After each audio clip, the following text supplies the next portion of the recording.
ইফতারি টেবিলে সবাই যখন বেগুন দিয়ে বেগুনি তৈরি করার জন্য ব্যস্ত হয়ে যায়, তখন আমি কি করি জানেন? তখন আমি লাউগুনি তৈরি করে নিই।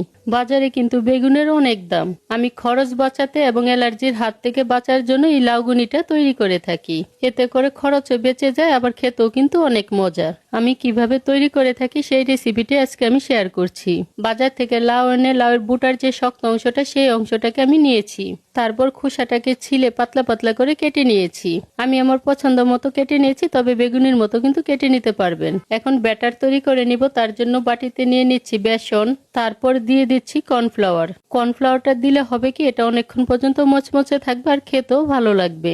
দিয়ে দিচ্ছি কালো জিরে, ভাজা জিরে গুঁড়ো, চিলি ফ্লেক্স, গার্লিক পাউডার। আমি গার্লিক পাউডারটা দিয়েছি, ইচ্ছে করলে এখানে কিন্তু পেস্টও ব্যবহার করতে পারবেন। দিয়ে দিচ্ছি স্বাদ মতো লবণ আর হলুদের গুঁড়ো দিয়ে ভালো করে মিশিয়ে তারপর অল্প অল্প জল দিয়ে ঘন একটা ব্যাটার তৈরি করে নিচ্ছি। ব্যাটারটা আমার তৈরি করে নেওয়া হয়ে গিয়েছে আর ভাজার জন্য প্যানে পরিমাণ মতো তেল গরম করে নিয়েছি। এখন লাউয়ের স্লাইসগুলোকে ব্যাটারে চুবিয়ে এই গরম তেলের মধ্যে ছেড়ে দিচ্ছি।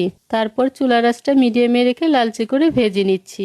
এখন হয়তো ভাবছেন লাউগুলো কাঁচা থাকবে। একদমই কাঁচা থাকবে না, কারণ আপনি যখন মিডিয়াম হিটে ভেজে নেবেন তখন দেখবেন লাউগুলো নরম হয়ে গিয়েছে।